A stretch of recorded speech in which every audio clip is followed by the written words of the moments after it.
as a storyteller, our best stories come from our experiences. And like, if you go and you work on a farm for 4 years, right? Like, you're always going to be a creative human. You're always going to be figuring out how the experience can turn into some story that might speak to something, right? That's just Yeah. naturally how our brains work as writers and filmmakers. So I always encourage my young people, and I guess whoever else is watching and feels like this will be useful advice, but just live life, right? And Yeah. go get the survival job, go work at the Google, whatever is going to help you sustain yourself. Cause like, it's hard to be creative when you have broke goggles on.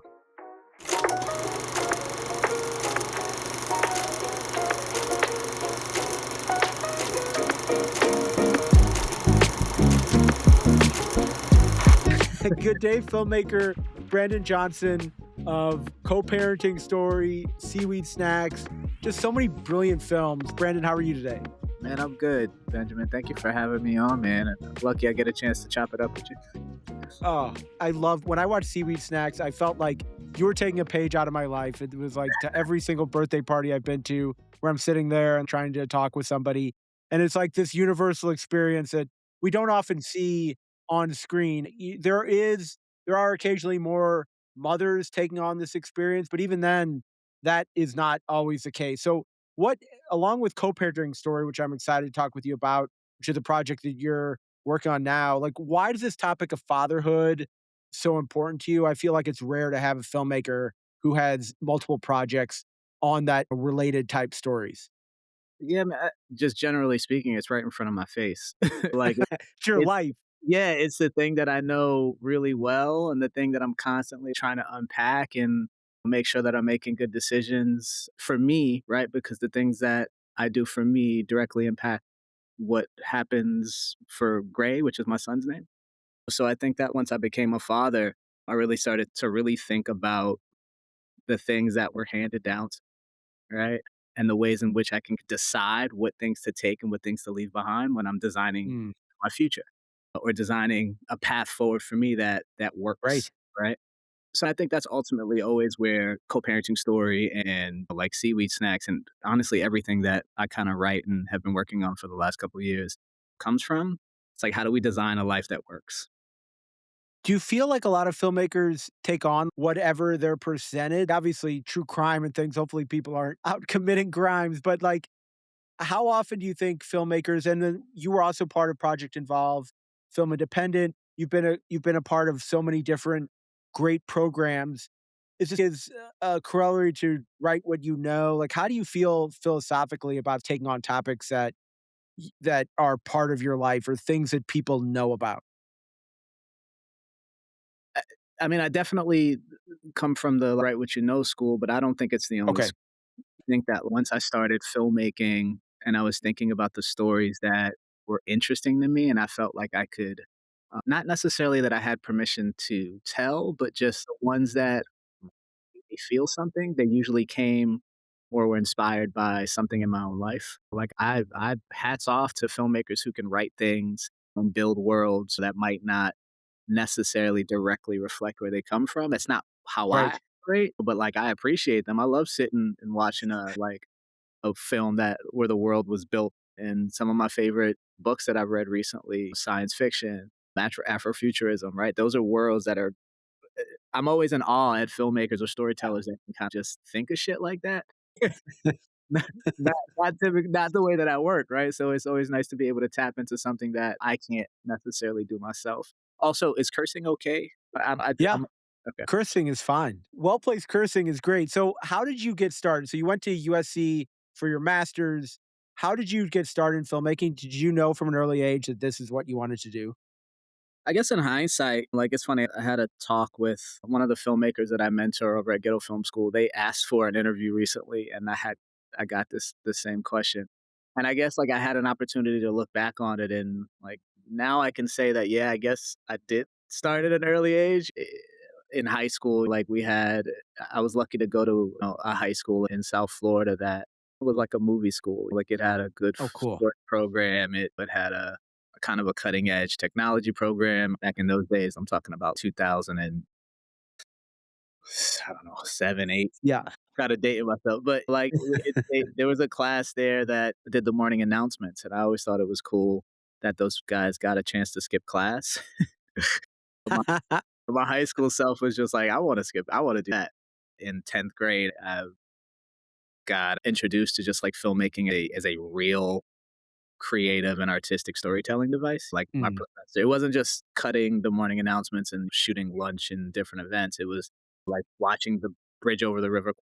Like we were watching Oh, stuff cool. that never been introduced before. I was always a movie guy, definitely. I grew up in the age of television, right? But we were watching things that which that I would never tap into, but ultimately helped me understand the power of cinema. And then from then, like thinking about school and thinking about what I wanted in undergrad and thinking about the things that I wanted to study was lazy in the sense that like I just did what was right in front of me and what was right in front of me Right. ended up film. That's fantastic. And what is before we leave that topic, what is Ghetto Film School? Yeah, Ghetto Film School is an organization that I help to manage out in LA. We've Oh, been around cool. we've been around for about 25 years. We started in New York. Um, really dope humans, dope filmmakers on the board. And it's just it's an enrichment program. We develop and celebrate the next generation of great storytellers.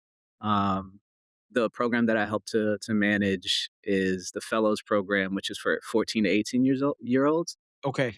Traditionally a 30-month program, so they come in, they learn the foundations of filmmaking, and we help them take those foundations and continue to build on them so that they understand what it means to execute right in an excellent way in this field. Right.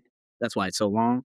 But we're moving into a 20-month program, and then we're going Okay. to start building out like our roster, which is our continuing ed program. So we it's still support kind of even after they graduate from the program, but we're just kind of shortening it. But that's the short of it. You can go to ghettofilm.org, check it out. We do some really dope stuff, man. Oh, and the big thing, sorry, that we're known for is our international thesis. So at the end of the filmmaking, at the end of the program, we take a selected group of young people to an international location and we shoot a film. So this year we're going to Mexico City.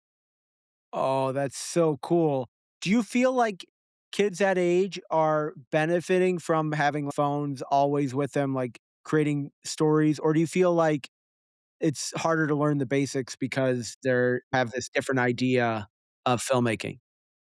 That's a really great question, man. I think it's a little bit of both. I think that like access in that way um, is really great for the folks who are aware Right. of that access. You know what I mean? Like, Yeah, and especially completely. have a program that can the device that's in your hand, right, and help them understand the power of the thing. Um, it's just a different time. I don't want to be that old dude that's just like back in my Right. But yeah, no, exactly. what's nice about being a part of an organization and helping to build a program like this is that I'm constantly kept on my toes, and thinking about like how the cutting edge technologies and how like the technology and information of today uh, is beneficial and how they can use it to create a life and design a life or create art that moves Yeah. people. Yeah, from what they have available to them. So I'm a little bit on both sides of the fence. Yeah, I think it's a net positive though, right? Yeah, As long as they're making things that are that like prioritize story, all right? love that. Prioritize story. If the story is good, the tools that you use to make it, be creative and you can be flexible and do things that serve the story, but the story is always the primary goal. Yeah, and I feel like it'll be different. Every generation, Gray, my son, they'll all have different interpretations of the world than ours, and that's a good thing, right? You don't want the children to just be like mini me's robots of older people that how do we have change? How do we have new perspectives? That must be the exciting thing about working with the type of ghetto film school of seeing the world through different eyes and seeing how they view taking different shots in an international movie. That must be so gratifying to see that. Yeah, man, for sure. I've been doing this work for almost 20 years, right? So the reason why I keep doing it is because it's definitely great to see young people find power, right? And I think Mm, that, like there's so much power in what we do, and it's not just about them like participating in the change or seeing the change around them, but like being the change.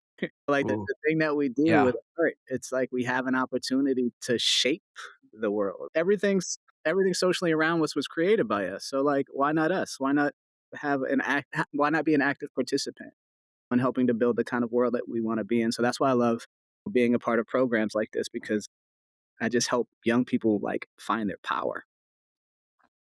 Yeah. That's amazing. So you went to USC for your MFA. Would you recommend that? What would you recommend somebody if the experience how would you tell them whether the experience would be worthwhile for them? And do you feel like looking back on the experience that it was worthwhile for you? It really just depends on where people are in their life. Like, I was a person that was ready to commit to this thing, right? To, like, the filmmaking journey, and I think Right. that especially with the way that the climate of filmmaking right now, right? Like, I always say it's not a career, it's a lifestyle, right? But I think that Mm, people who are interested in making a career, making a life, or committing their life to this thing, just I think it's good if you for anybody who really understands the decision. yeah.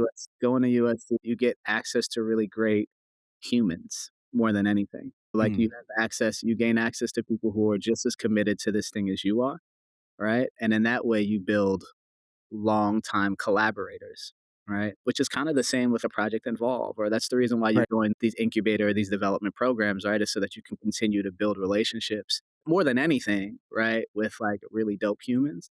So I would recommend it to anybody who wants to take 3 years off and focus on the thing that they love. Like you're gonna end up with a pretty hefty bill at the end of it, but it's just, is it worth it for you? And for me, it was worth Yeah. it. There is there anything like do you think filmmakers should worry too much about the climate of a job afterwards? Like, I think you read in the trades just like about filmmaking in Los Angeles, up, down. Should that not be it's you can't really say that it's completely irrelevant, but should the decision more be about like, I'm gonna commit my life to this versus just be a hobby type of thing rather than just like monitoring whether or not it's a good career move financially? Yeah, so I think I have this conversation with my young people all the time, and I think I always encourage them to like just live life, right? And make decisions based off of where the joy is.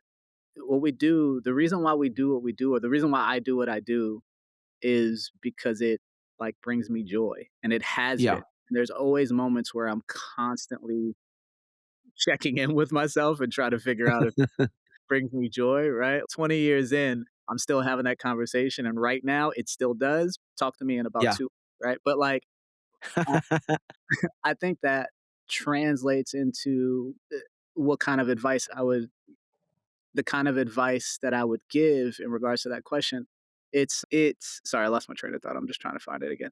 Um, the question was, would Like, I go ahead, is sorry. it something, yeah, you would recommend? Is it the cost is less important in terms of the value of the education versus finding a job versus more, "This is what I'm gonna do with my life. This makes me a better craftsman at my job," and then the financial part of it, you can't say it's not important, but the give and take of the jobs is maybe less important than just becoming a better craftsman at filmmaking. Yeah, I think so for me, it's find the joy and continue to do that even if it means not being in film, right? I think, I love that. yeah, as a storyteller, our best stories come from our experiences, right? And if you go and you work on a farm for 4 years, right? You're always gonna be a creative human. You're always gonna be figuring out how the experience can turn into some story that might speak to something, right? That's just Yeah, naturally how our brains work as writers and filmmakers. So I always encourage my young people, and I guess whoever else is watching and feels like this will be useful advice, but just live life, right? And yeah, go get the survival job, go work at the Google, whatever is gonna help you sustain yourself, right? Because like, it's hard to be creative when you have broke goggles on. That's just the reality of it. So, like, yeah, I would encourage people to starting off from the bottom in filmmaking is hard. Doing the PA work and that stuff is hard. And even if you go to a school like USC, to be honest, you're still being put yeah. in those kind of, I don't want to call them just lower position jobs where you're not really getting paid that Right. much. Asking for a lot, but they're giving a little. I always think it's a smart move to just go get something that might be a little bit more this is crazy, but, like, more stable and then have Yeah. discipline to create things, you know what I mean? That just feels again, in hindsight, if I Right. could again, I wouldn't. Like, the advice that I give young people is go get a real job, but be Yeah. disciplined enough to a real job, right? But go be disciplined enough to continue your craft, and honestly, you'll probably end up making shit faster than people who just do the grind work. Right. This is advice from somebody who went to one of the top film schools in the country. It's just extraordinarily challenging right now to get started, and I'm sure a lot of people just don't know where to turn, and I think that's great advice. Seaweed Snacks was a culmination of Project Involve. You were the writer on it, and it felt like I really got a sense that came from the heart. It came from your heart, and it came from lived experience that you've had. I talked to Sylvia Ray. It was a fantastic episode. She directed it. You wrote it. I feel like that's graduate level filmmaking because so many indie filmmakers write, direct their own projects. And then co-parenting story, you've written and directed it. What is that experience like watching someone else direct your work? And then if you've had the flip side of directing someone else's work, what do you take from those experiences? And is it just being a great teammate? What kind of thoughts do you have on that whole experience? Yeah, Sylvia was wonderful, man, and it was really nice having Sylvia come in, personally being connected to the material, right? Being a Right. parent, Exactly. but also being that very kind of specific parent, right? That, like, some parents love going to birthday parties and they love schmoozing and, like, it gives I think, like, I don't know. But I know Sylvia was way more on the side, that I was on just in terms of these hits are a night I don't ever wanna do them because rarely do I find parents that I have something in common with, especially being an artist, like in where my son was the community that is a part of. You have a lot of working class people that are teachers and they choose a Yeah. more practical route. So being that artist guy coming in, it's hard to connect with folks. And it was nice to have Sylvia come in and also be of that school. So it was really wonderful working with her. She did a really amazing job directing it. And being a director myself, I was really mindful of my role, right? Like, Right. I was in Project Involve as a writer, right? So, very strategically, like, I pitched projects that I knew I would be okay giving away, right? If there's one thing that USC is really great at is it forces you to be a great collaborator.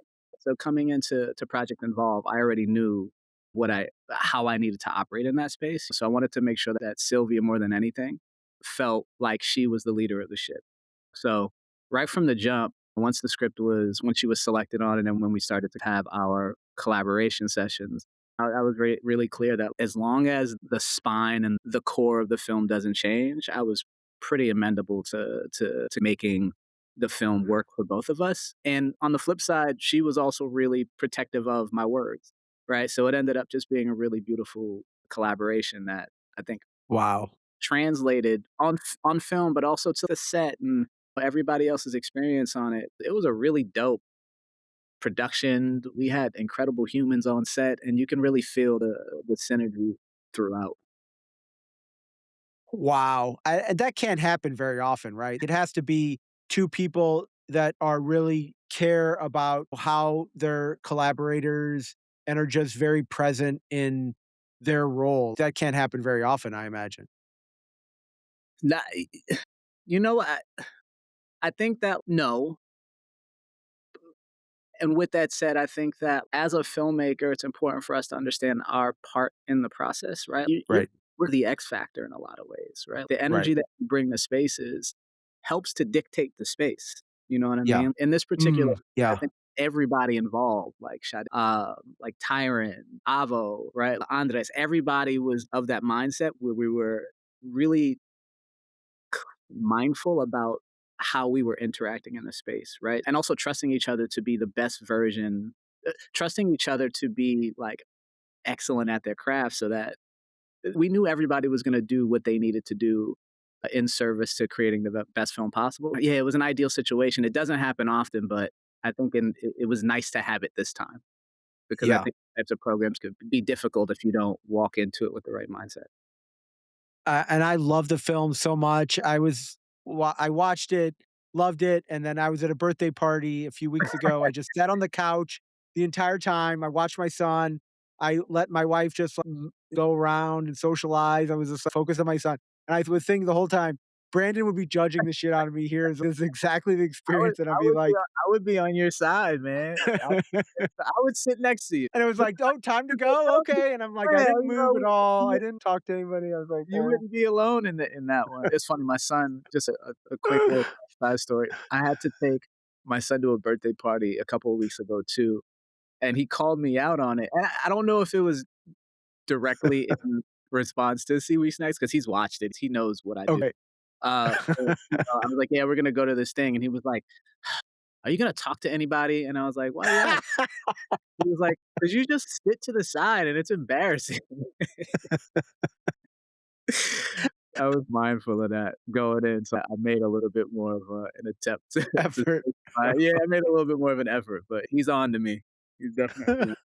That's hilarious. At least I am not getting called out on it. You said you're 3 or what He's was no, he's just 1. He's just walking and throwing things out of his playpen right here, and he just tosses everything out of it every single time, and I'm putting it back, and he says, it was it's like, "All right, great." It sounds fun when they it's always fun and challenging, but it's definitely a fun experience when they start making their own choices and pushing. Yeah. That's I always love my son, right? And I think this is a fair thing. I think this is a fair thing to say for parents, and they might be afraid to say it. I always love my son. I don't always like him, right? He goes through Yeah. different Right. phases. Right now, it's both. I like him and I love him because he's so damn fun. He's so smart. Yeah. Yeah, that's a great way of putting it. Nobody's saying that you're waking up for midnight feedings. It's just, "Oh, man, this is something I'm gonna look back on and be like, oh, I wish I could do this again." No, like, oh, Let's be not honest, and I think that's also what Seaweed Snacks was about, is I just wanted to be honest. And it's not a crazy unique premise, it's just a birthday yeah, party, dad going to a birthday party, but Ellis is a dad who is going through shit, right? yeah, And he's tired and we're exhausted, and we also have to parent, and the weight and the stresses of being a creative artist and having to make a living, like, all of that shit impacts the way that we parent. Let's talk about it. I'm not always gonna wanna push you on the swing. I love you. right. Push your damn self. 9 years old. Come on, bro. And I think that's the perspective that maybe people like you and other folks who've really appreciated the film are responding to. It's just that honesty. He's not a bad parent. He parents Yeah, in his own way, but he's just yeah. honest with his son about it. And that ultimately will help his son become a in my opinion, a really dope human, a person that I would be proud to have raised. That's so cool, Brandon. So you said this you'd be comfortable giving this story away. What does that mean to you? What is a story, and this can lead us into co-parenting story. What is a story that's like you wouldn't be comfortable giving away? Is it just too much of you in the story for somebody else to be able to direct it? Yeah, I think my perspective on it now, especially having gone through the experience, has changed on what I would give away and what I wouldn't. I think at the time, it was more around things that I had a couple of ideas that I was playing with during the kind of ideation and pitching process. And there was one idea in particular that the room really loved, but I didn't feel Mm, comfortable pursuing it because it felt like I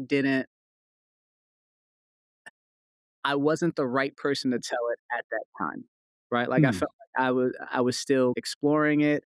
I wasn't I wouldn't be able to do it justice, right? I love that. Yeah, Yeah, but I think in that regards, it was like Seaweed Snacks was a thing that I felt like I had a decent amount of mastery over. You're never a master at parenting, but I think in, of like, course.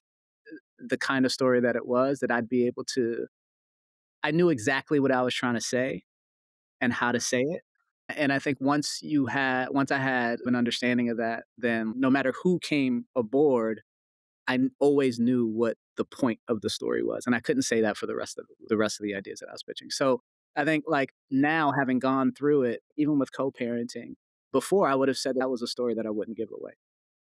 But now I understand that, like, I know that story and I know that world so deeply and strongly, and I know exactly what I'm trying to say with it, that, like, it helps me bring on other collaborators. And honestly, if a director came along, I'm actually thinking about moving towards having somebody else direct it, just playing with all the options, Really? right? Yeah, Okay. but, like, for me, it's about whoever I'm choosing, similar to the experience with Sylvia, right? Like, understanding the story and being able to move the ship in the same direction that I'm moving it in, and right, and saying the same thing that being aligned on exactly what we're trying to say with the film. I'd be open Yeah. to giving away co-parenting if they're able to do that. How is and this may be hard for you to self-analyze, but do you feel like there's an ego factor involved with giving it away? People don't give it away simply because writer director is like the way that you are used to presenting your films, like at festivals and all that. They have to keep it because that's just the way it is. Do you feel like that's why more people don't share their stories? It just this emphasis on the writer director as the indie filmmaker? Yeah, sure. Yeah, I definitely think there's a lot of ego in it, and sometimes rightfully, right? People feel really connected to their work, and if it's a story that came out of you, naturally you feel like you're the best one to tell it. Of Um, course.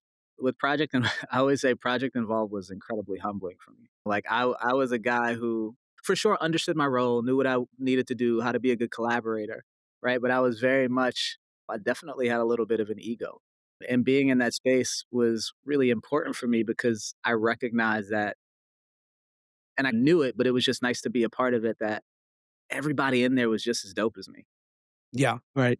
right? And what a competition, it was more about having these incredible people around me to sharpen my own tool set, right? And it Yeah. allowed me to sit back and realize and be really objective about the things that I was good at and the things that I needed to be better at, right? And how I Mm. could grow in this space. And I say that too in, I guess, to answer the question, it's just like I now know that there are other people around me, incredibly dope humans that can tell the story just as good as I can, right? Like Yeah. my words, the soul is in my words, and that doesn't Yeah. necessarily change, right? Like the making of the film can be collaborative, even to that extent of having somebody else direct it. And like honestly, sometimes that's just a better strategic move. Making films are Right. so hard right now, right? And like Yeah. it's so hard.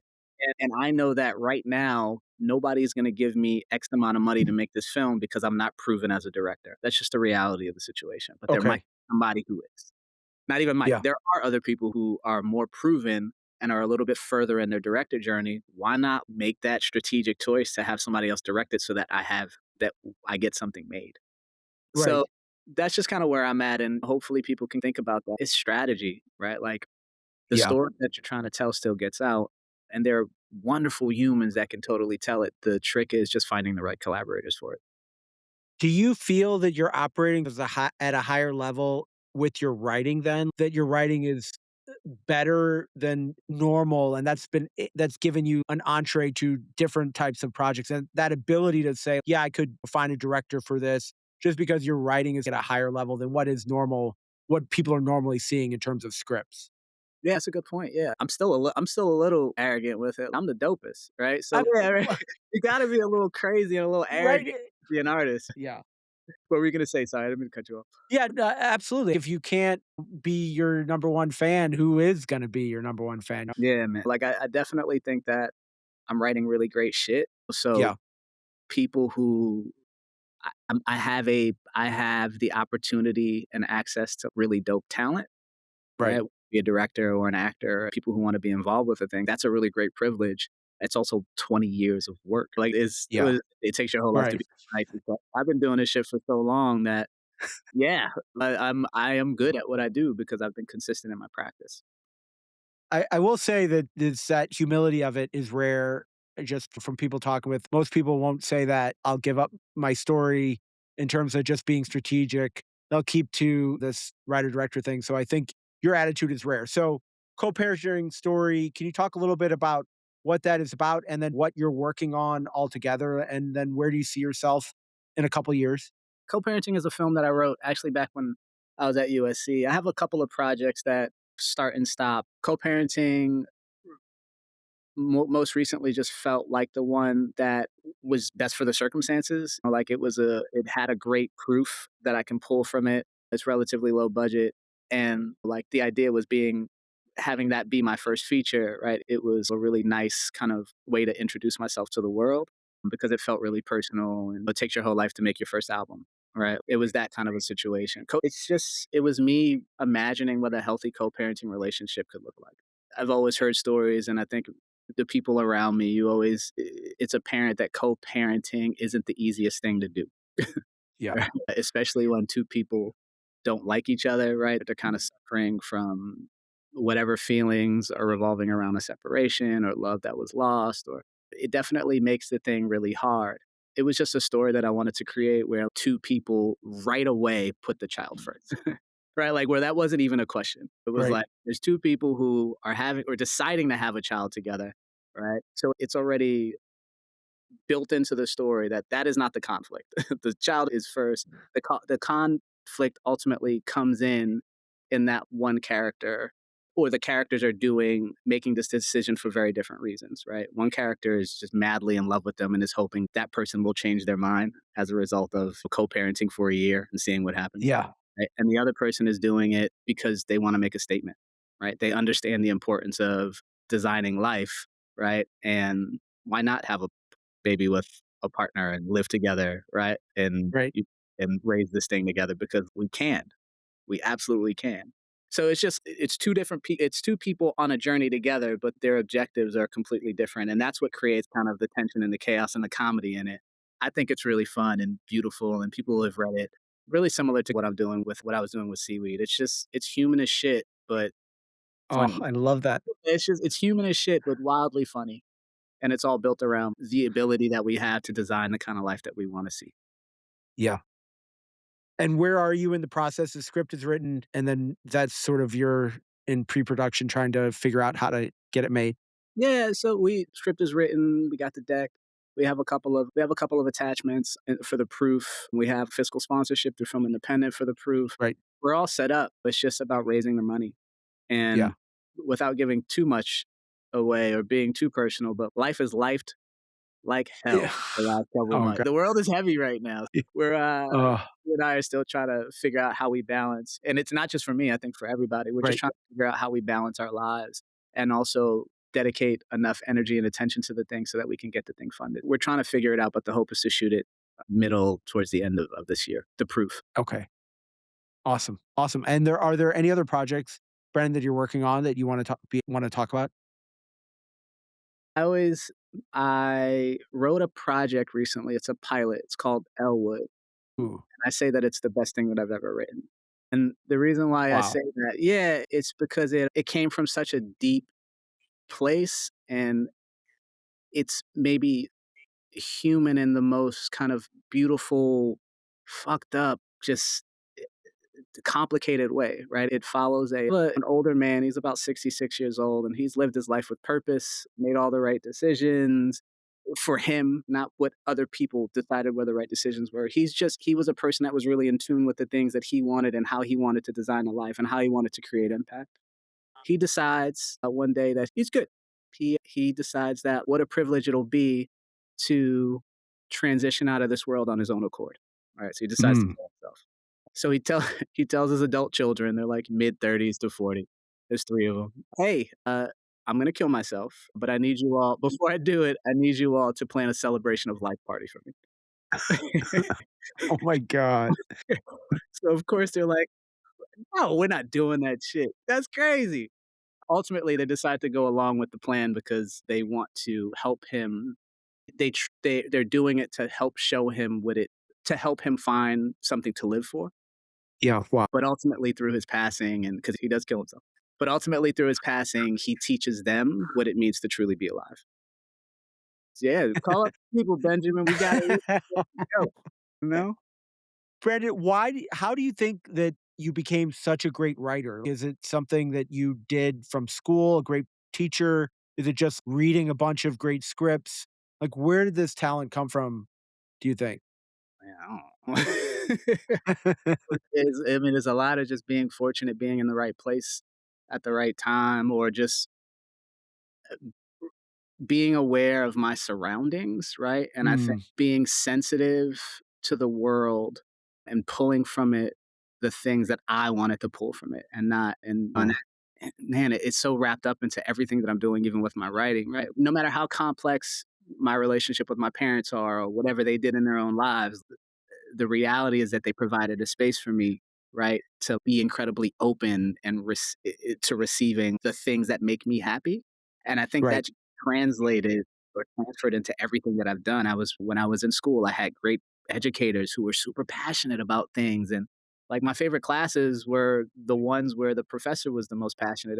It had nothing to do with the content. It could have been math class, but if like I had passion, the person had passion.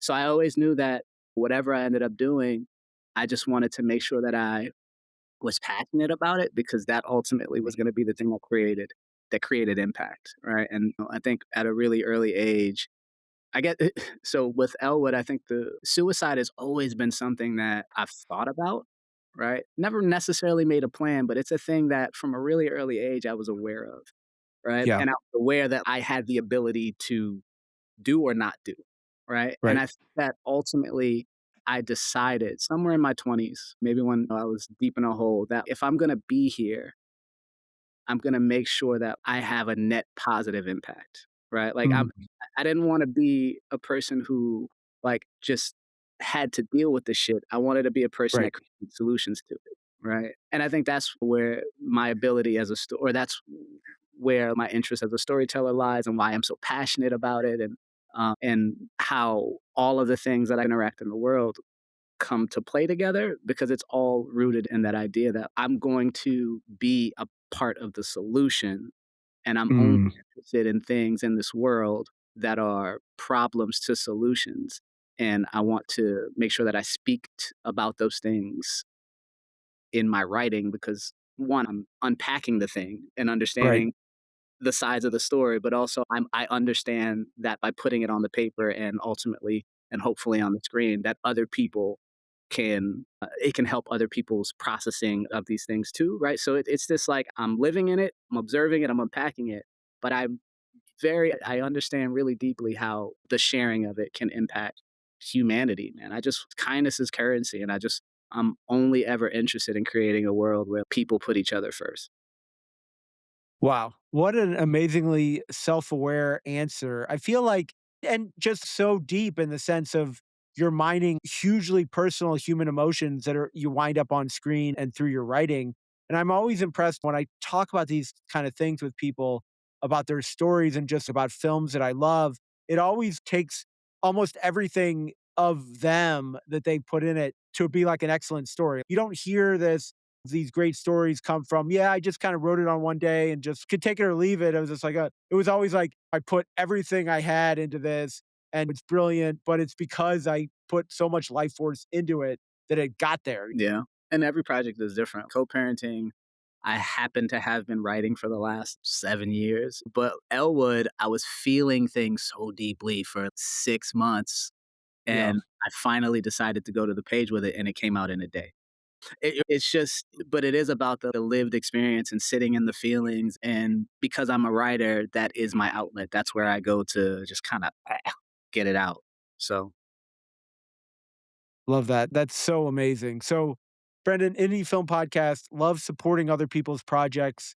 I think that's one of the things that people say about film school is that you learn just collaboration and just the ability to help others as part of it. Also love kindness as a currency. I'm stealing that. That's fantastic way to put it. I feel the same way. Like whenever I'm having a bad day, if I can just make someone else's life better, it's so it makes me feel great. It improves your ability to handle life if you can just make one little thing better. So I love that phrase.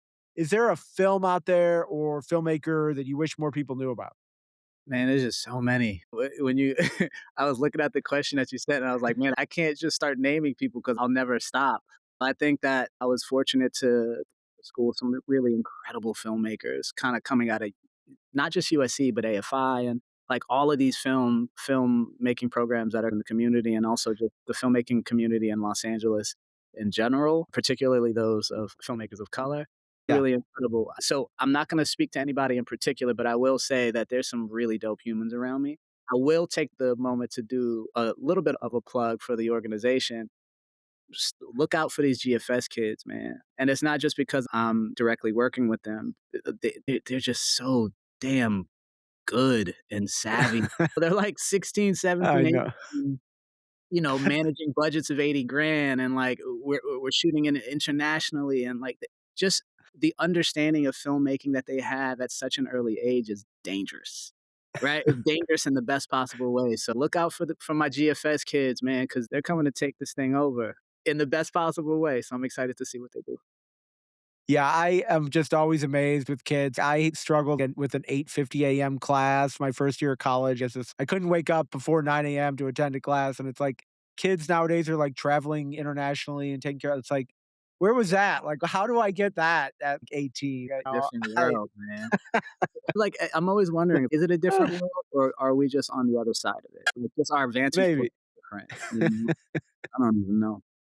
All I know is that, at least for me, the kids like Ghetto Film School and others are doing way more than I did at that age, and that's just so remarkable. I think if you're able to be that forward thinking at that age, it's gonna just set you up so well for the future. So, if somebody wants to follow your work, what's the best way to do that? Yeah, my Instagram is open. Like you'll see uh any work that I'm working on. So that's at the letter YBRANDN. That's it, Brandyn Yeah. Johnson on Instagram. And if you're interested in what we're doing over at Ghetto Film School, it's at Ghetto Film School on Instagram. So at Ghetto Film School or at YBRANDN.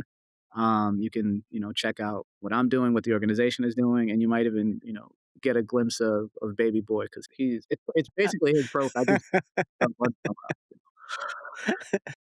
Brandyn Johnson, this has been so amazing talking with you about fatherhood, filmmaking, just writing, perspective on life. I've really enjoyed this conversation so much, and I'm cheering for your success. I really can't wait to watch those films, Co-Parenting, Elwood. Just I want to see them so badly. So I hope you can come back when they're out.